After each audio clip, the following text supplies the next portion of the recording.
And whether you are a pilot, flight line mechanic, embark specialist, or all the way from North Carolina, Texas, Iwakuni, Japan, we are combat readiness training. This is WTI 2TAC 19. And it's time to fly.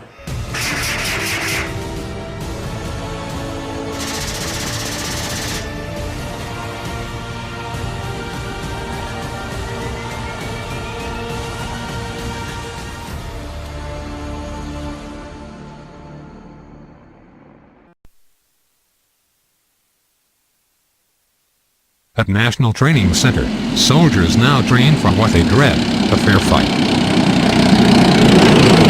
Infantrymen from the 3rd Infantry Division's 2nd Armored Brigade Combat Team sprint for cover during a May 8th attack on the fictional town of Rayzeish at the National Training Center at Fort Irwin, California. This is the first of a series of dispatches from the National Training Center at Fort Irwin, California. Reporter Matthew Cox is May 6th to 10th embedded with troops there. Fort Irwin, California. After a long night of waiting, Bradley fighting vehicles of the 3rd Infantry Division's 2nd Armored Brigade Combat Team, or RAP, surged through a breached obstacle to attack enemy forces in the fictional town of Rayzeish. It's mid-morning on May 8th. Infantrymen wearing bulky chemical protective suits and carrying rucksacks, weapons and ammunition dismount and sprint toward the closest buildings on the outskirts of one of the National Training Center's largest urban complexes. Enemy rifle and machine gun fire echoes through the air. M1 tanks and Bradleys from the 2nd AP begin to take direct hits from opposing force armor and anti-tank weapons. Good training value. Let's go. Let's go. You have the junior Get Marines that inside. get that experience Get inside. of putting up obstacles. Infantry leaders shout. A lot of experience Hey, planning and coordinating hey, these types of operations. we got a dude in the window up there. Another soldier shouts. There's no way that In the everybody confusion, didn't get small trained unit on leaders this. begin to push Except stacks of infantrymen deeper into the town. We got to move straight across the street. What we'll do is bound and lay down covering fire for each other. A leader shouts. Infantrymen from the 3rd Infantry Division's 2nd Armored Brigade Combat Team prepare to move into the attack against a fictional town of Rayzeish at the National Training Center at Fort Irwin, California. The flashing amber light on top of the Bradley fighting vehicle indicates that the vehicle has been knocked out by enemy fire. The soldiers and leaders from 2nd APT, which was recently converted into an armored unit, are in the middle of a roughly 3-week, decisive action rotation at NTC. A critical part of the Army's strategy to make combat units ready to face near-peer adversaries such as Russia and China in a major war. This year, Army leaders stressed that the combat training center rotations are more important than ever to restoring the service's combat readiness. For the past 5 days, commanders, planners, tankers, infantrymen and other soldiers have had to cope with a seasoned enemy force on an ever-changing battlefield that repeatedly alters plans.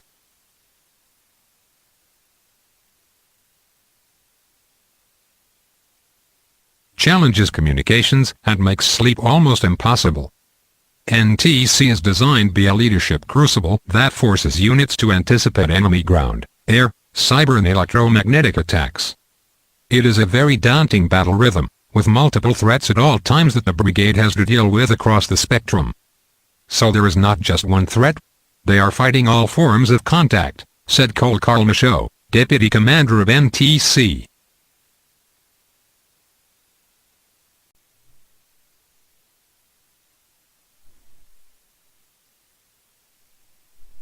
Changing plans on the fly. Elements from 2nd AP captured the town of Rayzeish by noon, but the attack unfolded far differently than the original plan. It was chaotic. A little ugly, but we had more success than we thought we would, Captain Eric Cannon, commander of Charlie Company, 2nd Battalion, 69th Armored Regiment, told Military.com.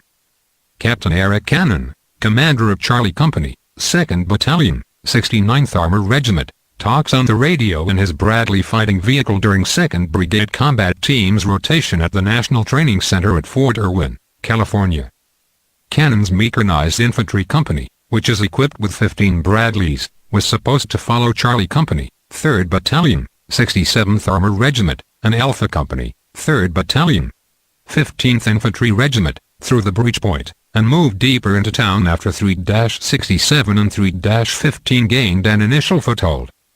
But the fear was enemy forces were going to reseal the breach lane, create more obstacles and have more counterattack forces, so we wanted to get as much combat power in there as possible.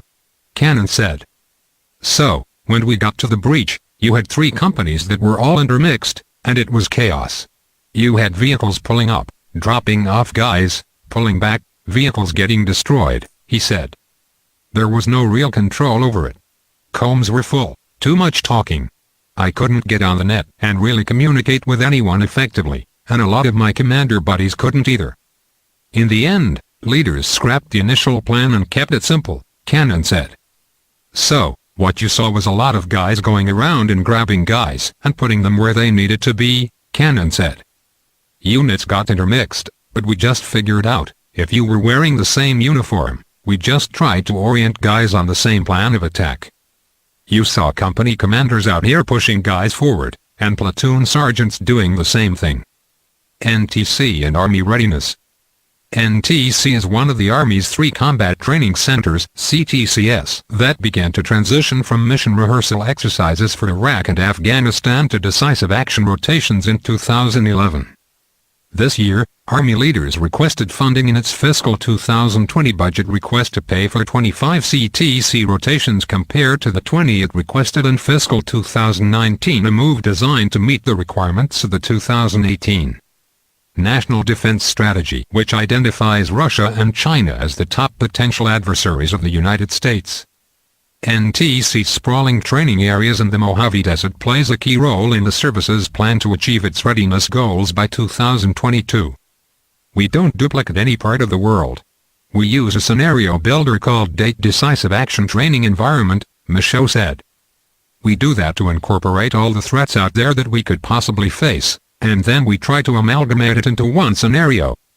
An M1 tank of the 3rd Infantry Division's 2nd Armored Brigade combat team drives in a convoy with other armored vehicles on May 7, 2019, at the National Training Center at Fort Irwin, California. Set in the fictitious country of Atropia, Army BCTS are forced to defend U.S. allies against an aggressor to the north known as Denovio on a battlefield the size of Rhode Island. We are unique in the fact that we are very large, 1,000 square miles and getting bigger, Michaud said, adding that NTC owns the airspace up to 29,000 feet. The massive training center also owns the spectrum, so it can jam a BCT's tactical radio network and disrupt its GPS systems, he said. We can induce those events that they could expect to see in the modern battlefield, Michaud said. Black Horse units of the 11th Armored Cavalry Regiment make up the opposing force, or OPFOR, at NTC.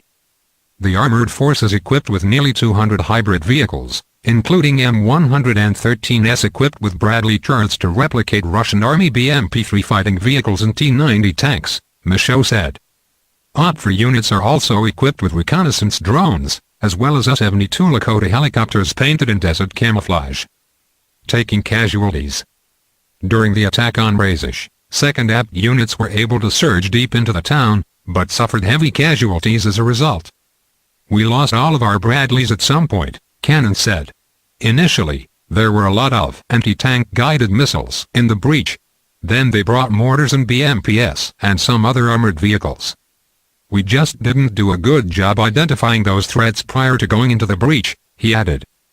2 infantrymen from the 3rd Infantry Division's 2nd Armored Brigade combat team carry and fellow soldier injured during a May 8 attack on the fictional town of Razish at the National Training Center at Fort Irwin, California.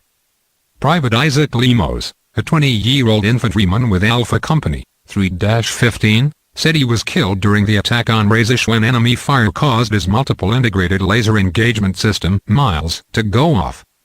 Our guys started getting killed off as we were flowing through the buildings, Lemos said. We noticed we were taking more contact to the far side and, once I came into this building, I noticed I had been shot. My MILES went off. Lemos said his first experience with NTC is definitely bigger than any training he has seen so far in the Army. I feel like everybody gets a little more training in it because, when our leadership gets killed off, the privates have to step in and we show them what we are made of, he said. For Cannon, this is a new experience on many levels. He has spent most of his 8 years in the Army in light infantry units, deploying 2 times to Afghanistan with the 10th Mountain Division. He then joined the Spartan Brigade as it converted to an AP just over a year ago, he said. This is not only a new formation, a different type of formation, it's a different type of fight. So essentially the challenge is going back into doctrine and relearning everything we were taught long ago and learning how to apply it in a real-life scenario that's modern, said Cannon, who added that this is his first time at NTC. We have enemy drones flying over the battlefield. We have enemy with helicopters and weapons that can outrange us. It's a dynamic battlefield, so there are a lot of plans that are immediately changed, and a lot of different variables that are thrown at you, so you have to be adaptive, he said.